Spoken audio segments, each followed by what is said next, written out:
Today's panel, we're going to be chatting about venture capital. I'm Caroline Hultman, one of the co-founders of Gain, and I'll be moderating today.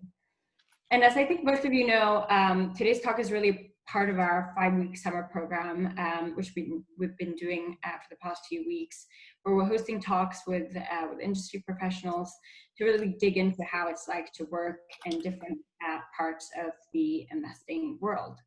And in addition to these panels, we're also offering a number of more interactive workshops and case study sessions. And I think spots for these have been filling up very quickly. So if you haven't already had a chance to participate, just reach out to us at Gain through our website, and we can make sure to include you on our distribution list for future events. But before kicking off the conversation, I thought I'd just quickly recap what Gain, or Girls Are Investor, is and what our mission is. So we're an organization with charitable status that aims to really inform and inspire women about the career opportunities and the world of investing. And I personally work in investing when I'm not working with Gain, and I think it's one of the most interesting and rewarding career opportunities out there. And I hope that after this hour, you will have gotten a much better flavor for why. So as I mentioned, I co-founded Gain almost 2 years ago, back in 2018, together with a couple of other women from the industry. But my day job is really to work as an investment analyst for a firm called Alta Advisors, which is the family office of a highly philanthropic Swedish family.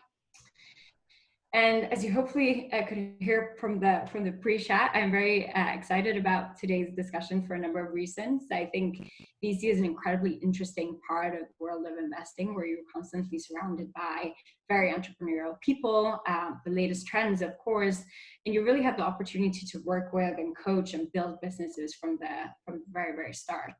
And it's also a very network-driven part of the industry, I would say, which is something that's very key to us at Gain, and I'd be curious to dig into deeper to discuss with our panelists about how they've been building and leveraging their network.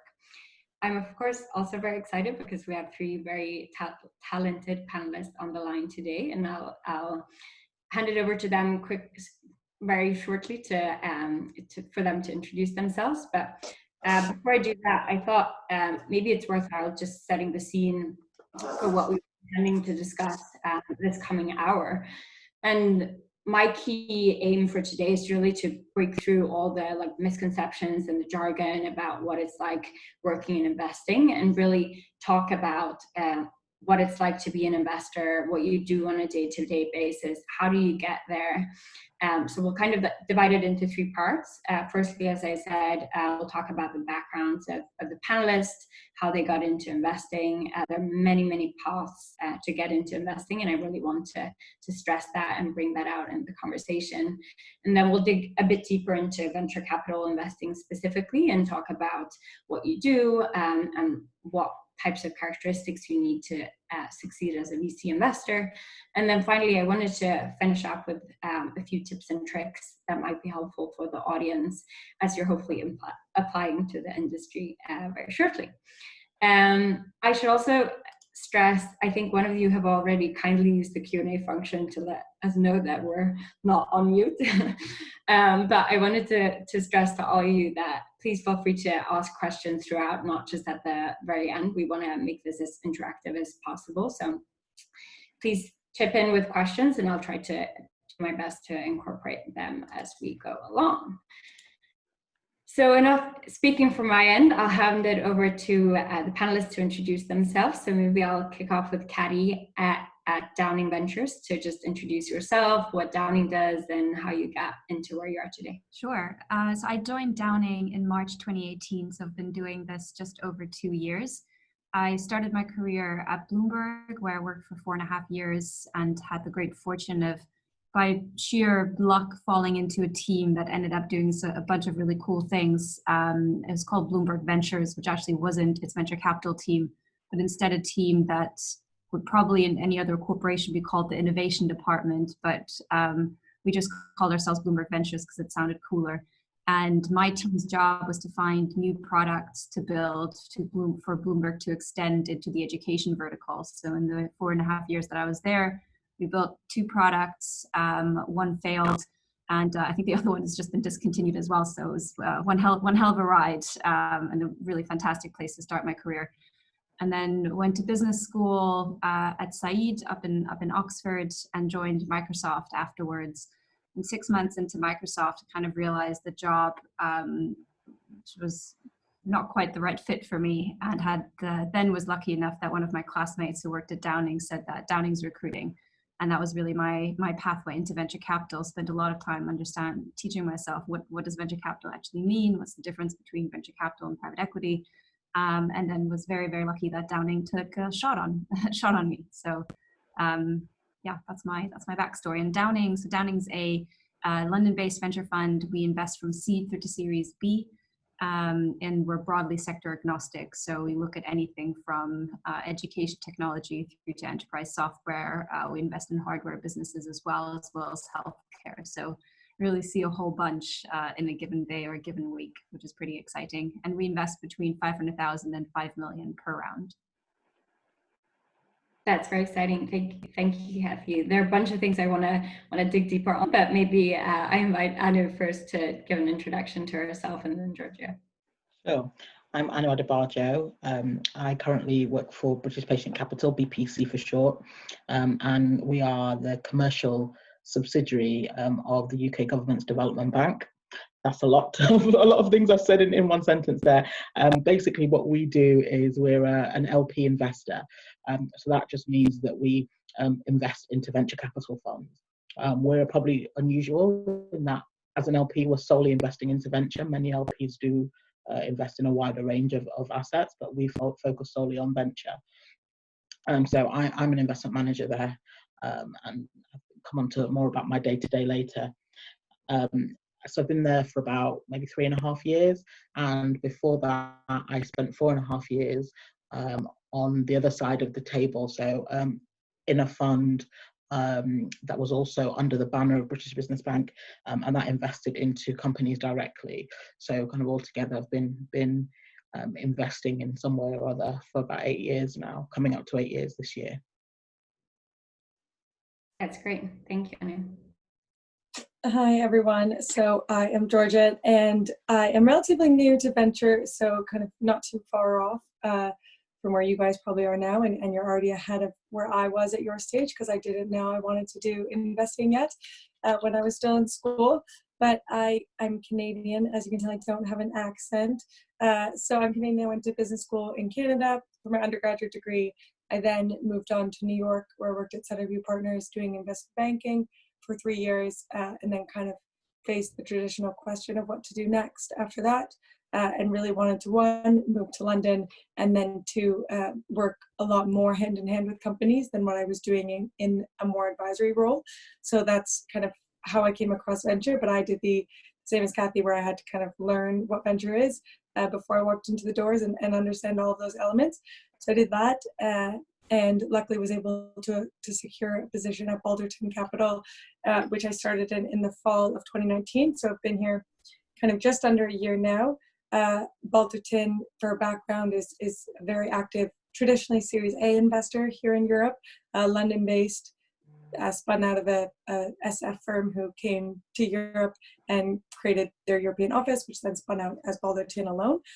So we are kind of a team of 35 now, I would say, on the investment team, and have kind of, I think, over 220 portfolio companies now. So it's been busy, but I joined to help out with our later stage investing. So just investing in companies that are Series B plus through a specific fund. So what I do is a little bit different than the rest of the associates here at Balderton, but still within the venture arm. That's great. Thank you, Georgia. And maybe we should just kick it off by, taking a step back and maybe just comparing venture capital to other parts of the investing industry. What do you really do as a venture capital investor? Sure. So I can go ahead, because I did have to kind of learn this all across the board. So how I would think of it is, when you look at investing, there's kind of a range, at least from direct investing into companies, and not kind of taking into account all the other different vehicles you can invest into. On one end of the spectrum, you have kind of private equity, and then on the other end of the spectrum, you have venture capital, and then growth equity sits somewhere in between there. So really what the difference is between all of those is just the stage of the stage where the companies are at. So in venture, a lot of these companies are kind of pre-revenues or even pre-product. These are companies that are just started with a team with an idea, and they're going from there. So these are really betting on a team and an idea. Then as you get into growth, these are companies that have started to find a right product and a right market, and they're growing their revenues, and there's still a level of risk involved in growth, but less than in venture. And then finally in private equity, these are kind of more established companies where you're looking at how you can improve the business, but less so focused on exponential growth in the next few years. So there's a different level. The key difference I would say in all of those is the risk appetite of the investors. So that's how I kind of looked at what the three different direct investing platforms were. That's super helpful, Georgia. And Kathy, you mentioned early on when you got interested in investing, you were kind of researching these different parts of, I guess, private investing. What was it really about VC that caught your interest, and why did you decide to pursue that? The risk of just regurgitating what Georgia just said. I think when you're in the venture capital niche of the private equity market, what you spend your time doing is really analyzing whether a technology or an idea has potential. So it's a lot more forward looking, whereas as you go kind of later and later stage, your job kind of becomes a lot more spreadsheet and kind of backwards looking, where you're analyzing whether what the business has done historically is working. And so that's what attracted me. You know, I like looking at, and talking about markets and teams and kind of the 10x potential, as opposed to spending my days analyzing spreadsheets. It's just also not where my skill set lies.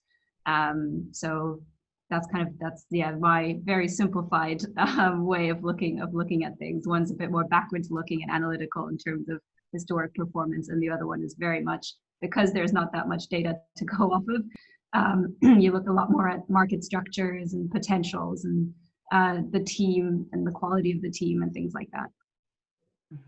I think I had a very similar view when I was looking at the kind of whole market. I started looking at PE in general, and then honed in on VC for that same reason. You know, one, I really didn't like spreadsheets, despite doing kind of a finance and accounting degree. I just didn't like it.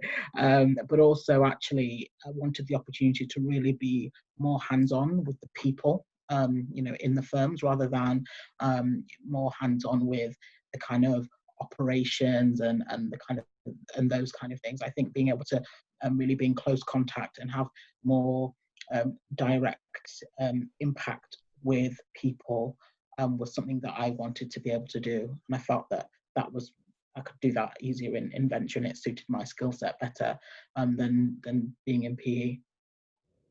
Definitely. It's kind of interesting, Anu, that you've been first, as you mentioned, like a first-hand investor into companies, and now you're on the LP side or the investor side.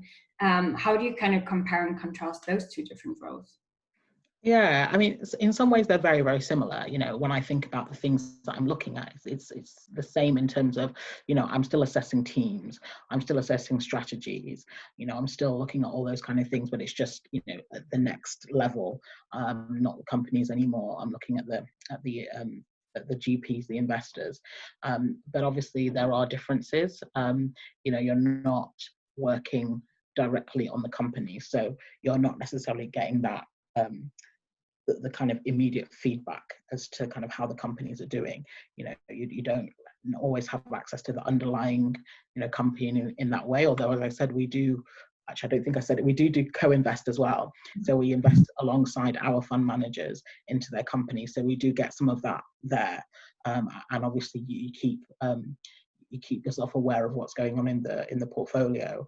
But yeah, it's different in the sense that you are working much more on, it's more of a governance type of role. So you really are kind of helping to make sure the general direction of the fund is you know, is well and is doing well, rather than kind of being hands-on and getting involved in the underlying technologies, the underlying products. So, you know, as I said, I think that the kind of themes stay the same, but what you are actually, you know, looking at is different. And I think ideally doing both, so being able to do the co-invest and the LP side, I think that suits me better, having that mix of both, because I really do like companies, I really do like technologies. I like to, look at themes and kind of get to grips with what's going on in different markets, but also actually being an LP gives you a massive overview of what's going on in the market. If you're invested in, we have probably about 40 funds now, and they're over a whole range of sectors, so we get to have insights into loads of different sectors, not just a narrow sector thesis that I might have been invested in if I was in a fund that had a specific thesis in that way. So there's definitely benefits of being able to see the whole market and have access to loads of companies through that kind of vehicle of being an LP. I definitely agree. I personally do investments as an LP too, and I agree that one of the most interesting parts of that is just being to have a very holistic view of the market and really ask interesting and very, very thoughtful investors themselves questions about the trends they're seeing and what they're looking at the moment. So maybe on that note, I think something that I personally would feel was a bit overwhelming in VC is there's so many companies looking for funding, and I'm sure you both work for very highly sought after firms. Let's say a pitch book lands on your desk. How do you assess that opportunity? What are kind of the key things that you look for in a company and a team? You can go ahead, Kathy. You can start with it. Like a game of chicken, who's going to answer first? So it's interesting because in the first kind of 6 months, or actually when I look back on my first 6 months, it becomes clear how when you're starting out, it really is overwhelming because you don't know what good looks like. So you don't have, and everyone always talked about pattern recognition in venture capital, and that you eventually pick up on subtle cues and pitch decks. And the only way, unfortunately, to get there is just to see a lot of companies and to see a lot of pitch decks. And I think a lot of VCs talk about the fact that your first year, and specifically your first 6 months, it really is just volume and seeing a lot. And I do find that now I do a lot of mentoring and kind of new analysts or associates who join the industry. And one of the first exercises I run through is looking at pitch decks and sharing my thoughts on a slide by slide basis and the subtle cues that you pick up on, everything from and Georgia, this will probably make you laugh, charts that aren't, where the axes aren't labeled and they're kind of going right, and you see things like it's cumulative GMV, which is a very nothingy number, but when I first started, it was subtle hints, things like that I didn't really pick up on, or when the question as to why now isn't answered. So when you don't know what to look for in terms of what's missing, you're just analyzing what's in front of you, but you don't really have a sense for what information should they be giving me that they're not giving me. So that pattern recognition really comes with volume. So I set myself the objective of meeting, up to at least between 10 and 20 companies a week, and just reviewing that's meetings. So having a 30-minute phone call, or minimizing FaceTime as much as possible, because that ends up being quite a time suck, but just seeing that volume, and that helped me get up to speed, I find, fairly quickly and get that pattern recognition. That's been my experience in terms of how I appreciate that's not very specific, but pick up on little things, and you start to see what good looks like in a pitch deck. We have a bunch of questions coming in, and one is actually just related to this, so I thought maybe I should ask it now. My question is, do you find it demotivating doing so much due diligence on many startups that have no legs and will not eventually be chosen for investment?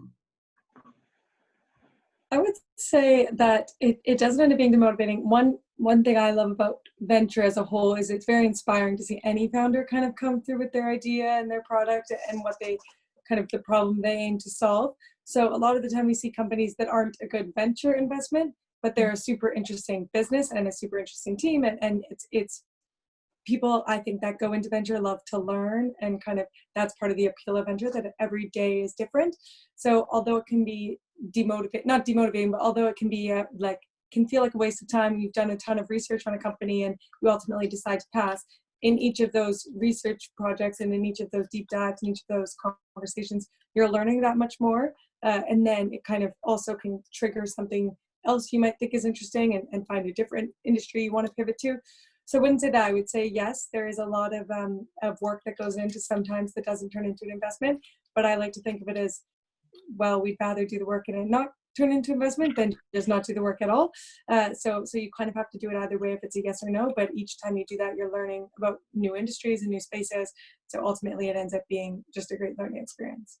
And I think as an investor, you have your own personal thesis, you have your own company thesis as well, your fund thesis too. And I think any data point, whichever way you get it, whether it's kind of doing your own deep dives or doing diligence, speaking to other people, referencing, and the work that comes along with all of this, it helps to refine that thesis. And so I think that it's really important. It's another data point. So, absolutely agree that doing a lot of work and on something can be definitely demoralizing when it doesn't go through, but it all helps to build your thesis, because this is, venture is an apprenticeship job. That's what it is. Like you need to do the work to continue. You need to you can't just kind of read a book and then finish the book and you're a venture investor. That's just not how it works. So you have to continually find these data inputs, and that's just part of it. Can I just add to that? Because one of the things that I think is really interesting coming out of this is oftentimes when I talk to founders, they spend 90% of their time explaining to me why they're better than their competitors or why they think they'll be better than their direct competitors. When in the early stages of filtering a deal, my job at that point is to figure out whether this vertical, this niche, is the one I should be paying attention to. So it's the analogy I always use is it's not so much about convincing me that you're the horse to back in that race. It's that this is the race I should be paying attention to. Because, Caroline, kind of to your question, the last thing we want to be doing is wasting time going down a rabbit hole. I mean, obviously there's always learnings coming out of it. So you could argue it's never wasted time, but how we spend our time is something we have to be very, very, very mindful of. And so in the first instance, when you're reviewing a pitch deck, for me, it's always about, is this market and is this team worthy of more of my time and worthy of more of my attention, because there's an opportunity cost to that time spent on that and doing more market research. So this is why also I obsess over is the pitch deck really explaining to me why now? And if it doesn't communicate that well to me, then yeah, unfortunately it'll be one of many that we say no to. And I think as well, to give a bit more, because I know we've talked about the kind of gut feel stuff and the developing it. Actually, I think you could say it maybe boils down to a triangulation of things. So I think it's the market opportunity, and so that could be market size, that could be the why now, that Kathy's just mentioned, the team, and so that's kind of why is it this team that are the people to execute this, and then it's the kind of strategy / product. So what is it that they are doing or that they have that means that, linking back to the team, they're the ones that can deliver on this opportunity. So I think it kind of boils down to triangulation of that, and it's the doing this and seeing lots of companies and refining your own kind of personal strategy. That's what helps you to make that decision quicker, or to really identify it and to be confident in your decision, have conviction in your assessment of the triangulation. No, that's very helpful. It gives, I think, a lot of flavor for the role in itself, but just reflecting on the various things we just spoke about what you do on a day-to-day basis as a VC investor. What do you think then in terms of skill set you need as a person, both maybe in terms of personality traits, but also in terms of background, that you need to really succeed as a VC investor? I think that one of the best things about VC is that it's not really a cookie cutter path into the industry. And you see that when you look at kind of at the most senior level, when you look at partners across funds, they all come from completely different backgrounds, and that gives each of them their own set of skills that they bring to an investment committee, which ultimately makes the decision be made, the right decision hopefully be made, given all those different perspectives. I think I'll be able to kind of, I have a different skill set. That is why I chose to go into more of a growth role than a venture role. So I came from 3 years of spreadsheets, and I am I'm one of those people that actually does enjoy spreadsheets. I can love them. I don't love them as much as I used to be in them, but the role where a lot of that analytics side of the work, and that was kind of what I had learned the last 3 years. So I wanted to continue that, and I felt like I had less of the kind of networking, gut feeling, and kind of wanting to learn a bunch about new technologies than others did. So that's why I chose to go a little bit later in the spectrum, where so the companies I'm looking at, just for example, all of these companies have revenue, their product is fully established. So there's less kind of guessing work for me, and maybe that's me being a little bit more risk averse than the typical VC investor.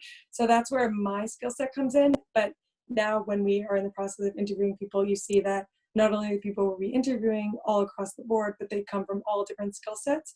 So each person has a different strength that they bring to the table. But ultimately, I think it just comes down to really wanting to be in the industry and wanting to be helping companies kind of go from A to B and be a part of that growth story. So that's where passion really comes forward. But in terms of skill set, it is really a learn on the job type of job. Yeah, I definitely agree. And I have so many questions now. I have a related question specifically from this, and I think we never touched on what you studied initially at university when we kicked off the conversation, but it's a question we deal with a lot when we speak with school students. So we have a question here. Do you think coming from a non-STEM academic background into VC is an advantage or a disadvantage? I think Oh, Anu, go ahead. I think the thing about venture, and I think that kind of Georgia's has kind of touched on it a bit already, that you can come from all sorts of backgrounds. I think the important thing is being able to kind of own your lane and own your niche. So I absolutely know some great investors that have done, English or done, something in the arts,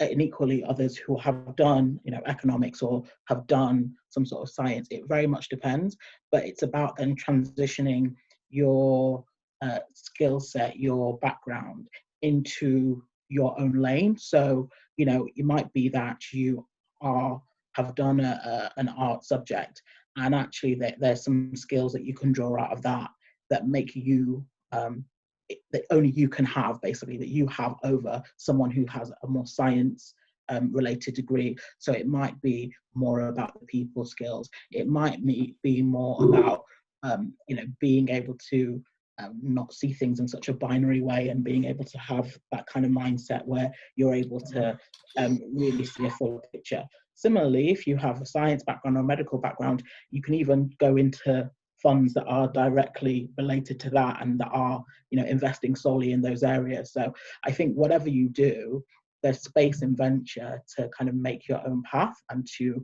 have your own specialty. And you can see enough people that have come from a whole wide range, and some of them, are partners in funds.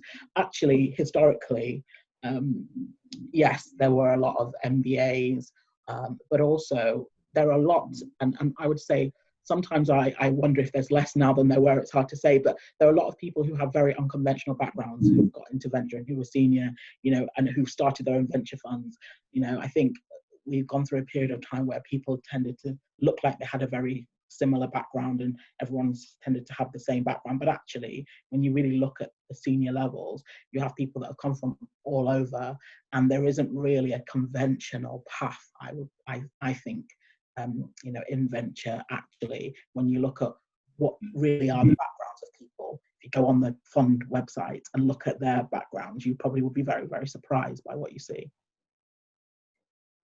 Yeah, I agree. And I think that answers another question related to the same topic, is what educational qualifications that are necessary to be successful in this industry. I think it's probably more true for venture capital than for other parts of the investing industry, that you can really truly come from all different types of backgrounds, and you don't need to have studied. We got another question about whether you have had to work in finance or consulting to get into VC. I think that's another commonly held misconception. And at one part of my life, I was thinking about going into VC, and I personally have a background in finance, and I would say almost to some extent that was seen as a disadvantage, because in VC it's very highly valued that you've had, you know, other different experiences, perhaps starting a company, or as Kathy said earlier on with her experiences with Microsoft, sometimes it doesn't even matter if those efforts are successful. Just the fact that you have like been proactive and gone out on that entrepreneurial endeavor is a huge merit. I have so many interesting questions. I know this question is going to come up at some point, because it typically does, which is, do you need an MBA? And Georgia, it sounds like you've done one as well. So, and I don't know if you have one as well, but okay. So I did an MBA, and whilst I owe the fact that I have the job at Downing to the fact that I met my current colleague during the MBA, so I wouldn't be at Downing if it hadn't been for Michael, who's my classmate. I really don't think that an MBA is necessary in any way, shape, or form. What it was useful for is the case method, which most business schools use to teach, where you look at different businesses across, you know, dozens of different industries. I found that very useful because it gave me an understanding for how different businesses make money. And that's really helpful when you're a generalist fund analyzing, you know, businesses across very varied industries. So that was very useful, just kind of dipping your toe into different industries and having a bit of an understanding for how those industries are structured and how businesses in those industries make money. So that was really valuable. And then the finance and accounting side of the MBA was definitely useful as well for someone like me. I mean, I worked at Bloomberg, which is a financial news and analytics organization, but I actually never touched spreadsheets or did anything in finance related, really. So I found that quite useful. It just gave me a bit of a grounding in what's a P&L, what's a balance sheet, what's a cash flow statement. So, you know, by no means an accountant, and, you know, if anyone looks at the kind of models I build, Georgia would probably find them laughable, but at least I had a base level understanding of, you know, how businesses communicate, how they operate using financial models. So that was helpful, but I could have also just learned that on the job. So yes, the MBA was useful, but was it necessary? Absolutely not. That's great. And I think just to finish off the what do you need to start in VC question, another related question is, you know, what are the benefits of starting out early, maybe in an analyst associate position with less experience versus, you know, having gained experience maybe as an entrepreneur or another financial or business related industries and joining at a later stage. I know I just spoke for ages, but I'm going to speak again. Georgia, Anu, please interrupt me. So when you're, as a VC, you do four things. You identify exciting investment opportunities. You convince the best entrepreneurs to work with you and that they should be taking your cash, and the best deals are very competitive. So there's a lot of persuasion that you have to do to get those funds, to get those founders to want to work with you. You have to also convince people internally that it's a good opportunity. So you have to, you know, communicate through investment papers and actually structuring the deal. So there's a bit of technical capability that comes in there. And then the fourth bit is that you add value to those portfolio companies. And so when you look at those three things, there's really only 1/4 of it that involves some form of technical skill, you know, where a bit of financial analysis comes in. But really across the board, you're communicating, you're storytelling, and you're using your powers of persuasion. So, you know, those are the skill sets that you want to have if you want to work in VC. And there's also a lot of networking involved in order to get access to high quality deals, which is where people from diverse backgrounds are a real strength to VC teams. Because if you all come from the same backgrounds, you all pretty much have a homogeneous network, which means you're not tapping into the breadth of talent that is out there. So VC funds really value people with different backgrounds because it means your networks probably don't overlap as much. So you're really getting maximum exposure to the talent out there. I think as well, many funds will actually, even if you do join at an analyst level or associate level, there are funds who they make it very clear, we don't progress people. You know, actually, you need to go off and get some experience. You know, go and work with a startup, you know, or another company, and they might even introduce them to companies in their own portfolio. So again, I think that having other experience, something else to bring to the table. If you start as an analyst, you know, usually you haven't necessarily had that much, you know, other experience. You've not really, you might have come straight from university and not really had, you know, much other work experience. So I think you need to be able to build that, because you need the skills that Kathy's just talked about. Those are built through doing other things. You know, yes, there's learning on the job, but you need to be able to bring something else into it and have some real world experience. So oftentimes you'll find that they will, you know, push you in that direction. So whilst there are some people that are kind of career VCs, it's not the norm, I would say. And actually, also given just the structures of funds where there's not that many junior people, you know, there are funds that are just wholly partners, and there are funds where there may be, you know, a handful of junior people. Actually, you're not even going to necessarily really be able to do that, to be able to actually, you know, start your career in that way. You'll have to have gone and done something else. There are way more partner positions than there are junior positions in the industry. So I think, you know, go off and do that experience. And I suppose it's not, I wouldn't worry too much about looking for that analyst position, you know, maybe even associate position, at the expense of going off and doing something else that you also really want to do, because it all adds value to your career when you go back in. Really helpful. Just looking at the clock, so I'm going to switch gears slightly, so to make sure that we cover some of the topics that we haven't already discussed, and the questions that we've raised. And I think one is culture, which is a really important one, especially if you're considering investing as a long-term career.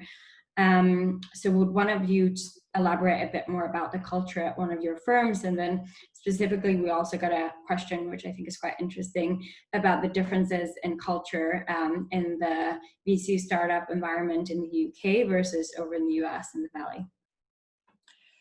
Sure, I can start with that. So I think culture is extremely important. It's something that was kind of top of my list when I was looking at places I wanted to join next. And so that was really important to me, one, just in the sense of enjoying coming to work every day, but also in the sense that I want to be surrounded by people that I admire, because I think those are also the people you tend to want to learn from even more.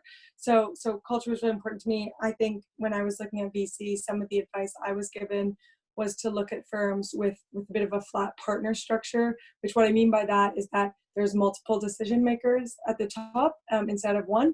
And what that does, and what I've seen that do at Balderton, which is the way we operate, is you get to see such a breadth of opinions, and you get to see quite lively debates on different companies, different spaces. And so what I really wanted to be a part of was a team that had quite a diverse set of partners in terms of experience. So that's something that was really important. But I do think venture as a whole, you can't speak for everyone, but I do think that as a whole, the culture is quite strong. In venture, we have office dogs, which is always nice. So there's some of those, yeah. So I'm so jealous. Yeah, so there's some of those benefits that are really nice and are kind of wildly different than what I've been used to. But ultimately, I do think it brings together a really nice group of people. And I think hiring is, because of the key part which was discussed about networking, you end up kind of bringing together a group of people that are genuinely sociable and want to meet people and admire founders. I don't think people get very far not being nice in venture. So I think that ultimately you end up with quite a good culture. At least that's the experience I've had so far. I think I'll say that, you know, it definitely varies, and I absolutely agree with George's point that a good way to make that decision is looking at the hierarchy and how that works. I think also it's really important to just try and talk to junior people that have left as well, because some of the differences are also about how much autonomy junior people have, how much, you know, do they get to run some of their own deals in terms of, take it, obviously the decisions made by the partners, but how much involvement do they have with deals, or are they kind of just there really backing up a partner, and the partner gets to do, the analyst or associate's job is to just do all the filtering, rather than actually really able to feel like they're doing something of value. And I think that's a really important thing to look at, because there are variations in funds, and you can usually tell, because there'll be quite a high turnover of junior team members, and that's quite easy to spot. So I think it's important to kind of be on the lookout for that. I also think looking at how diverse the team is as well makes a big difference to the culture as well. And again, historically, venture has been pretty bad. Things are improving slightly, but also I think because there are a lot more funds, in absolute terms, diversity does seem to be improving, but actually the improvements still seem relatively slow.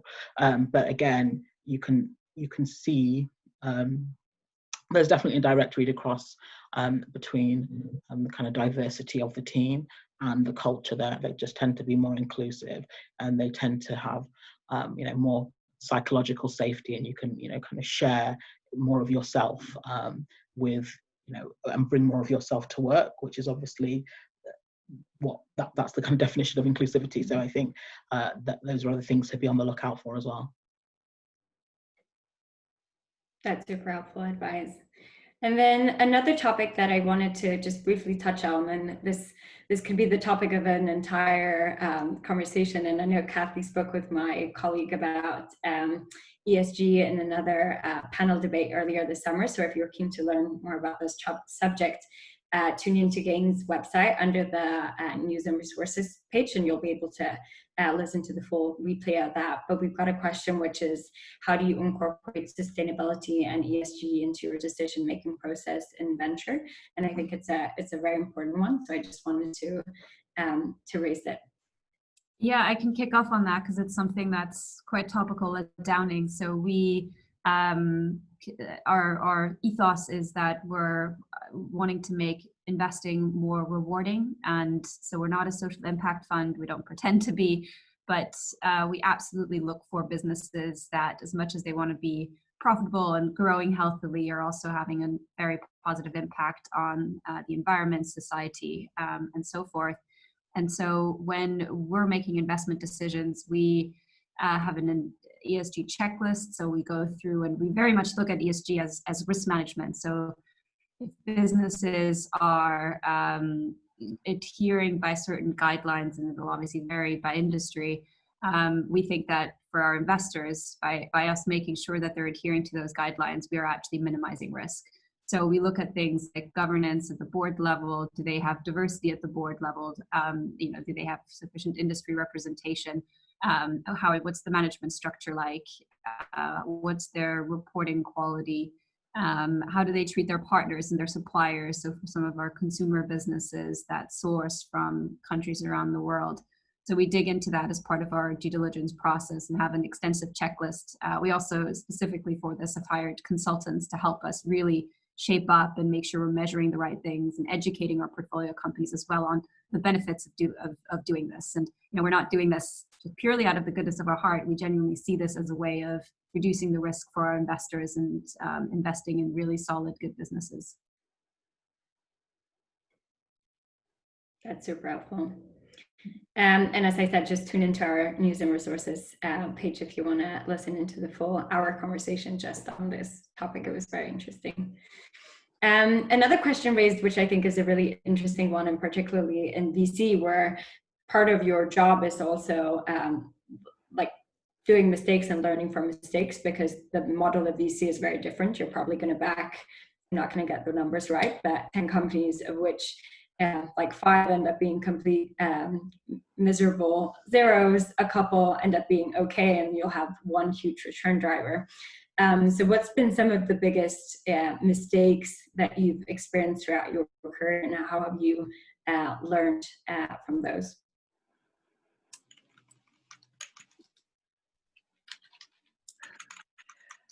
I can start with that kind of, okay. I was gonna say, none of us have made any mistakes. That's what it yeah. is. or I just haven't seen it come to fruition. Exactly. As long as you leave before the mistakes actually get out there, then it's fine. No, I think there's always because half of your portfolio is going to fail. So this is talking about directly investing into the companies. If you're at the venture end, that's just the kind of profile. So every investor will have many things that they've made mistakes on. And I think the reality of it is, even bearing in mind everything I've said before about kind of triangulating the market opportunity, the team, the strategy, ultimately there's always something else that determines what actually ends up happening. Sometimes it's capital, and it's kind of keeping it going long enough. If you actually really look at what happens with a lot of these companies and why we've seen some kind of big blow ups this year, it's kind of who's last holding the baby. So it's the capital, going into follow-on rounds enough so that the earlier investors can get out.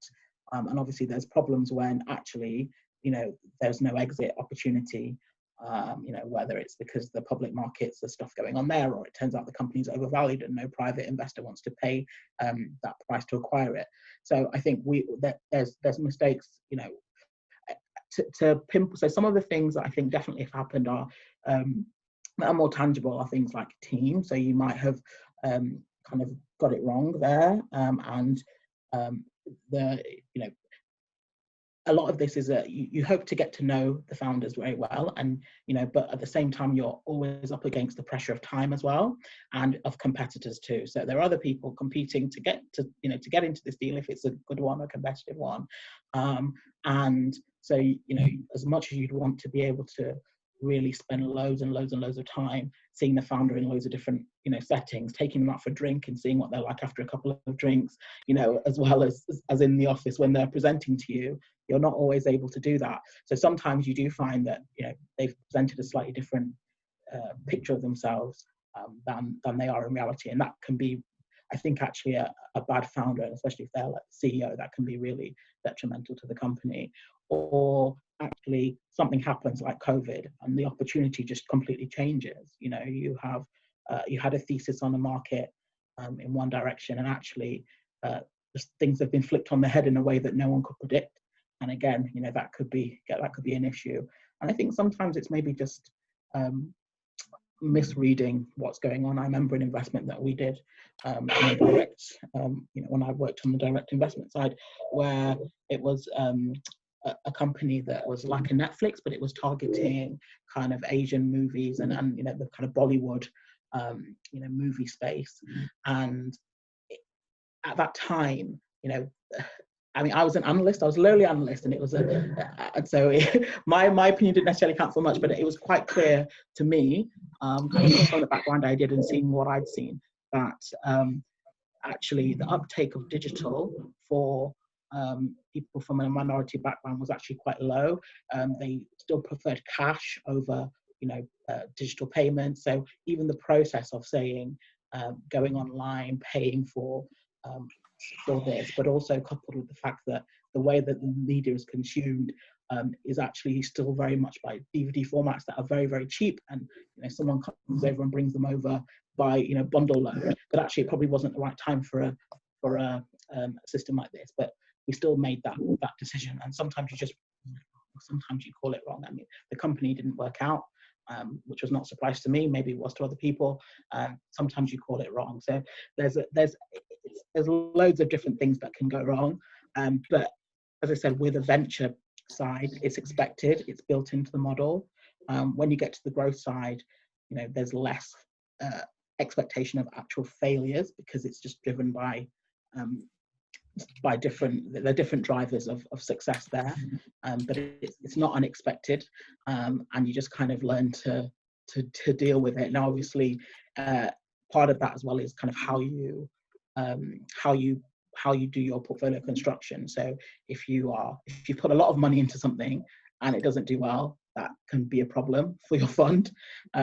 But you try and manage the risk as well through capital allocation, as well as other things. So yeah, everyone will have failures.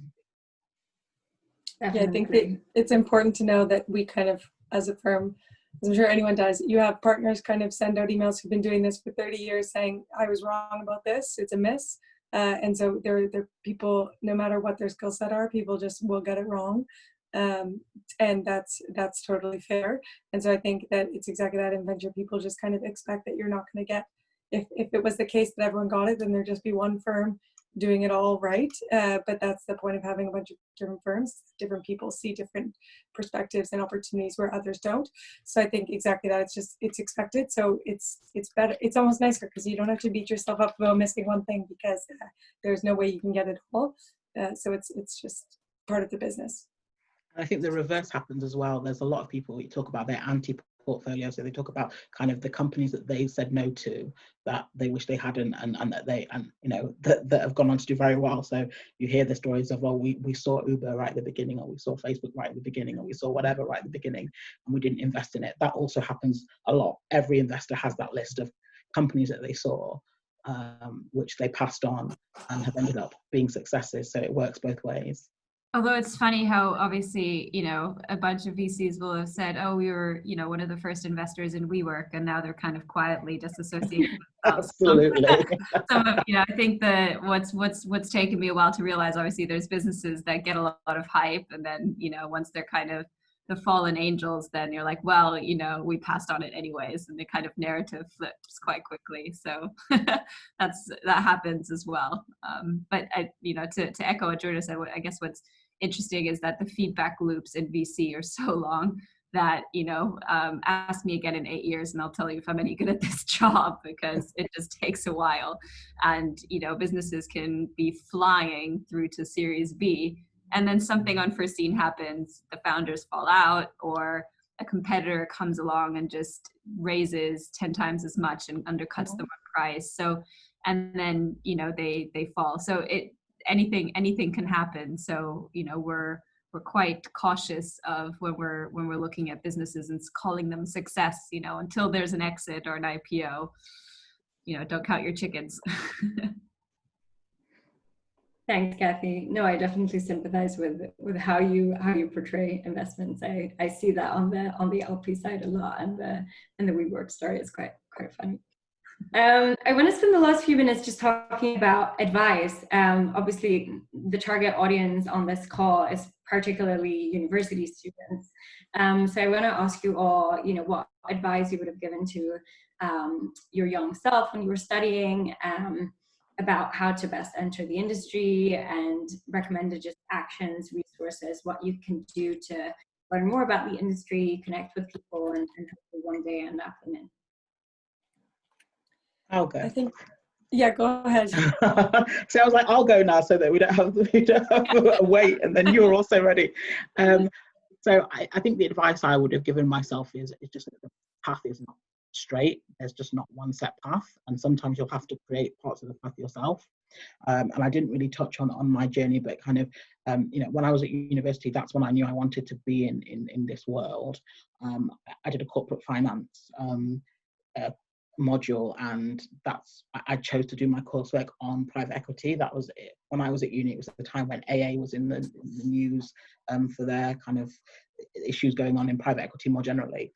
So, but from then on, I had to take quite a lot of steps before I got there. I ran my own business for a little bit. I went and worked abroad for a little bit, and then I actually found this role just through a recruiter, not even inbound to me. Just I actually approached a recruiter that had advertised this role, and it was in my hometown of Sheffield. So, you know, having kind of working my way up for 4.5 years, which is pretty a long time for an analyst actually in this industry. You know, you kind of often do 2-year chunks, and then decided that actually, you know, to kind of give myself a better opportunity, it was time to move to the LP side. I just saw more opportunity there, just from a you know, how each kind of department organization worked. So I'm still not, you know, there. Like I have what I want to ultimately do is to have my own kind of fund, and to be doing LP investments and co-invest, and doing that in kind of diverse teams. But kind of each thing I do is part of that path, and it's not straight. And some people's journeys do look very straight, and you can compare yourself to other people and think, you know, wow, they got there so quickly, or it was such a smooth ride for them. But you just have to forge your own path, and you need to just do what you need to do to get there, and make your own networks where you need them, and hope that eventually it pays off. So yeah, for me, it's the path is not straight, and that's okay.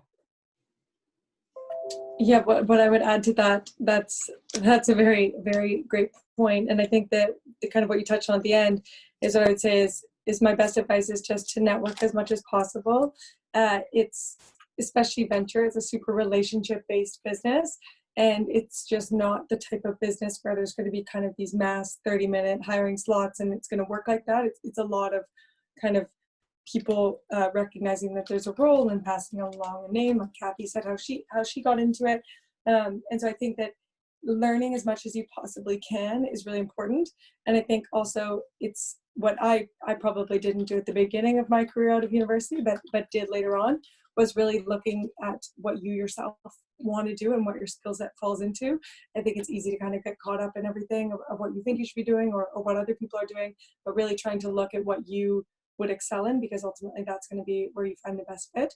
So I think just kind of getting to discuss with as many people as you possibly can what their day-to-day job looks like, and if that's something that then fits with what you like to do and your skill set. But ultimately, as many kind of conversations as you can possibly have with people is super helpful. One piece of advice that I always give business school students is to SEO themselves. So, rather than waiting for opportunity, rather than chasing opportunity, make opportunity find you. And how do you get opportunity to find you? Well, create content. And the big part of VC is creating content. You're writing investment papers, you're writing investment updates, you're, convincing entrepreneurs via email that, you're the best fund to work with. You're convincing your colleagues that this is the best opportunity that we should be paying attention to.